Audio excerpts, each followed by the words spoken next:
पार्टियां किसानों के हित में काम करेगा, देश के आम नागरिकों के हित में करेगा, युवाओं की रोजगार की बात करेगा, वैसी पार्टी हमारे देश पे राज करेगा। और बात की आपने पार्टी निकलने की बात, निकलना चाहिए, क्यों नहीं निकलना चाहिए। ये जो सरकार में सत्ता में बैठे लोग हैं, ये देश के आम नागरिक को दरकिनार करते हुए चंद पूंजीपतियों को फायदा पहुंचाने के लिए काम कर रहे हैं। तो ऐसी पार्टी की हमको जरूरत नहीं है, ऐसे हमको अच्छे दिन की जरूरत नहीं है जिसमें किसान अब फांसी लटक रहा है, आत्महत्या कर रहा है। वैसे अच्छे दिन नहीं चाहिए। युवा रोजगार के लिए सड़क पे भटक रहा है, वैसे अच्छे दिन नहीं चाहिए हमको। लेकिन आप रोजगार की बात करते हैं, 4 साल पूरा होने के बाद योगी का पूरा एडवर्टीजमेंट है, पेपर में, न्यूज़ में, हर जगह चौराहे पे पोस्टर लगा हुआ है कि हमने युवाओं को 4 लाख नौकरियां दी। फिर भी आप विरोध कर रहे हैं। देखिए ना, योगी जी की बात मत कीजिए। योगी जी वही है जो फिल्म सिटी बना रहे हैं, और फिल्म सिटी का नाम रखेंगे आदित्यनाथ योगी दूरसंचार सेंटर।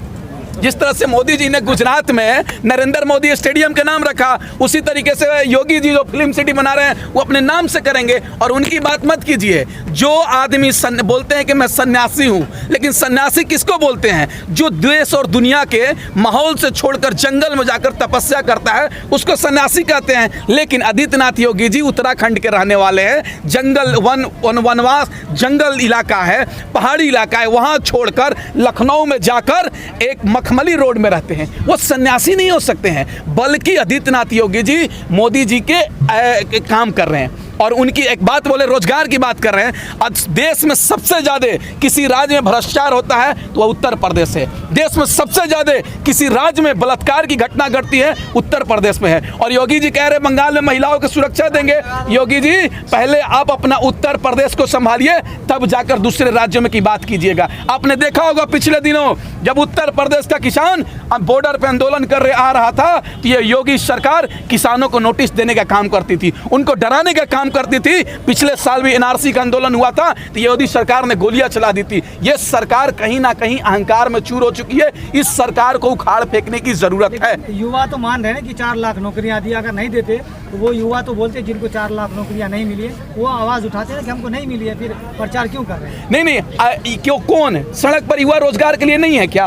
आप देश में मेन स्ट्रीम मीडिया नहीं दिखा रही है तो इसका मतलब क्या हुआ? देश का युवा अभी भी सड़क पर रोजगार के लिए है। आपने देखा होगा लेखपाल की एक वीडियो वायरल हुई थी, देखिए कैसे क्या कर रहा है देश में, क्या चल रहा है। एसएससी का स्कैम घोटाता, एसएससी स्कैम में घोटाला हो जाता है। बच्चे एसएससी जीडी का जो 2017-18 में फॉर्म भरे हैं, अभी तक उनको ज्वाइनिंग नहीं कराया जा रहा। बच्चे दर बटर खा रहे हैं, ठोकरें खा रहे हैं। ये सरकार चुनावी जीवी हो चुकी है। और आप एक और बात, ये सरकार मोदी जी 3 दिन पहले 4 दिन पहले एक लाइव में कहते हैं कि 2 गज दूरी मास्क से जरूरी।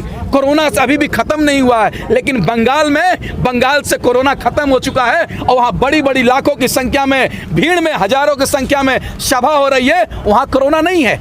देखिए ये लोग अवसरवादी हैं, हर चीज में अवसर ढूंढते हैं इसी तरीके से। लेकिन इन लोगों को एक बात देश की जनता समझ चुकी है, और इन लोग ज्यादा दिन देश में हमारे सरकार में सत्ता में नहीं रह सकते हैं, क्योंकि इन लोगों ने अन्नदाताओं को गाली दिया है, अन्नदाताओं को आतंकवादी, खालिस्तानी ऐसी घिनौना शब्द का इस्तेमाल किया है। इन दरिंदों को, इन आतंकवादी सरकारों को उखाड़ फेंकने की जरूरत है इस देश में।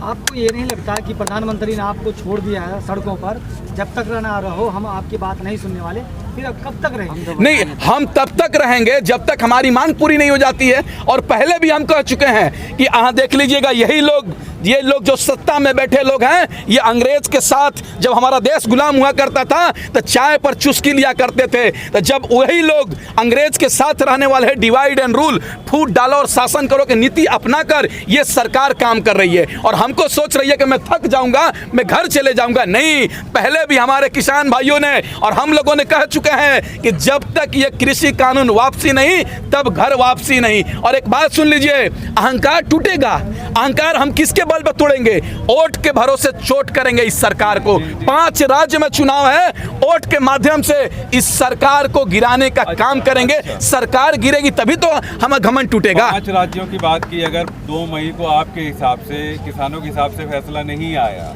मान लीजिए परिणाम हो सकता है, जरूरी तो है नहीं कि आप 100% जानते हो, बिल्कुल, तो फिर क्या करेंगे? बिल्कुल, हम क्यों किसानों ने नाक की लड़ाई बनाई है इस इलेक्शन को? ये किसानों की नाक की लड़ाई नहीं है, ये किसानों की मान सम्मान की लड़ाई है, ये किसानों की खेती की लड़ाई है, ये किसानों की फसल बचाने की लड़ाई है। ये लड़ाई किस गरीब के प्लेट से जो खाना छीना जा रहा है उसको खाना को लाने की लड़ाई है, गरीबों के कपड़े को जो उतारा जा रहा है, तन को नंगा किया जा रहा है उसकी लड़ाई है, इस देश के संविधान बचाने की लड़ाई है। ये लड़ाई किसानों के संविधान बचाने की लड़ाई है, लोकतंत्र बचाने की लड़ाई है। जो सवाल कर रहा है उसको जेल में डाला जा रहा है, जो सच्चाई दिखा रहा है उसको जेल में डाला जा रहा है। इन सब चीजों को बचाने की लड़ाई है। एक बात सुन लीजिएगा, ये किसानों की आंदोलन आजादी की बाद पहली आंदोलन है जिसमें किसान अपने हक और अधिकार के लिए लेकर अभी भी लगातार लड़ाई लड़ रहा है। और तब एक बात सुनिए ना, 300 से ज्यादा हमारे देश का अन्नदाता भगवान किसान शहीद हो जाता है, क्यों शहादत क्यों नहीं दिया उन्होंने? कुर्बानी किस लिए दिया? कि किसानों के दिशा और परिवर्तन होना चाहिए, उनकी स्थिति में परिवर्तन होना चाहिए, किसानों के लिए खुशहाली आनी चाहिए, इसलिए उन्होंने कुर्बानी दिया। इसलिए कुर्बानी नहीं दिया कि आंदोलन को आधे रास्ते में छोड़कर हम घर भाग जाएंगे।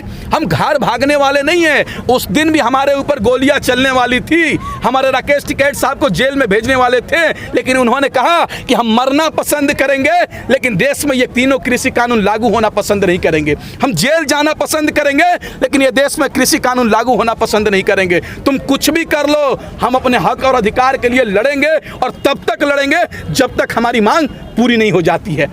कांग्रेस आए कौन सी आए ये तो टाइम पे पता चलेगी, लेकिन ये नहीं रहेगी जब तक ये अपना सत्यानाश लाने ले, जब तक इसकी समझ में ना आएगी। विकल्प मिल गया आपको लगता है? अभी थोड़ी बहुत कसर रह गई है। विकल्प तो जनता अपने आप ढूंढ ले, विकल्प जनता अपने आप ढूंढ ले, ऐसा कुछ नहीं। तो अभी भी कह रही है। क्या कह रही है? मोदी जी ये विकल्प अभी सर्वे हुआ 15 दिन पहले। हाँ ये तो सब पता चलेगी, टाइम पर गुजारो थोड़ा सा। अभी अभी इंतजार। मोदी नहीं तो फिर कौन? मोदी नहीं, हाँ तो फिर मोदी से ज्यादा पढ़े लिखे सब है। मोदी क्या है बताओ? मोदी क्या है? चाय बेचने वाला है। जब मोदी चला सकता है देश को, मोदी से सब ज्यादा पढ़े लिखे हैं, सब अच्छा जानते हैं, सबने पीएचडी कर रखी है मोदी से ज्यादा। केजरीवाल क्या है? क्या है केजरीवाल? मुख्यमंत्री नहीं, क्वालिफिकेशन पूछ रहा हूँ मैं। IRS है वो, फिर बड़े अधिकारी रहे, इनकम टैक्स प्रधानमंत्री और मोदी क्या रहा? मोदी क्वालिफिकेशन क्या है? वो स्वयं सेवक रहे, प्रचारक रहे संघ के। स्वयं सेवक में क्वालिफिकेशन मिलती है। स्वयं सेवक हाई स्कूल है वो, राष्ट्रभक्ति की सबसे लेकिन डिग्री तो MA की भी दिखा रहे हाई स्कूल है वो, PhD भी दिखा सकता है, इससे मतलब नहीं है। भाई प्रधानमंत्री है, कुछ भी कर सकता है। तो हमारे देश का कानून तो सबको देता है ना चुनाव लड़ने का अधिकार। आप भी हाँ सबको देता है, सबको देता है चुनाव लड़ने का कानून। जो एक चपरासी भर्ती होता है उसकी तमाम इंक्वायरी करी जाती है, तमाम जांच बैठाई जाती है। तो सर ये और जो प्रधानमंत्री के लिए लड़ रहा है उसके लिए कोई इंक्वायरी नहीं। सर ये गलती मतलब नेताओं की, आप लोगों की जब वोट डालते तब तो नहीं देखते, आप क्वालिफिकेशन चेक नहीं करते। भोला आदमी है, देखते हो, धर्म देखते हो, ना जाति देखते ना धर्म देखते हैं, और पता ना क्या देखते हैं। रो है हर हर मोदी घर घर मोदी, क्या देख लिया मोदी उमतन। और भैया तुम्हारे जैसे युवा ने कहने तो हमने वोट दी। योगी जी में क्या देखा आपने? पता तुमने क्या देखा? युवा पागल हो गए, बड़े बूढ़े कुछ कह रहे हैं लेकिन ना मानने की नहीं, आपके तुम हमारे कहने डालोगे। वो पूरे चुनाव में कब्रिस्तान शमशान की बात करते रहे और जनता ने वोट दिया उन्हें, क्या है दिया पता ना क्यों दिया, क्या देखा? अब भुगत रही है जनता, भुगत भी तो रही है। चुनाव में करी ना उन्होंने कब्रिस्तान की बात, शमशान बता तो रहे, भुगत तो रही है जनता, उन बातों को भुगत रही है, उस प्यार को, उस लाड को भुगत रही है। जनता की गलती है ना, मानते हो ना इस बात? कौन को? जनता की गलती। जनता ऐसे करती रहती है, कोई बात नहीं। अब आँख खुल गई जनता की, अब जान की जनता अंधेरे में ज्यादा दिन नहीं रहती है।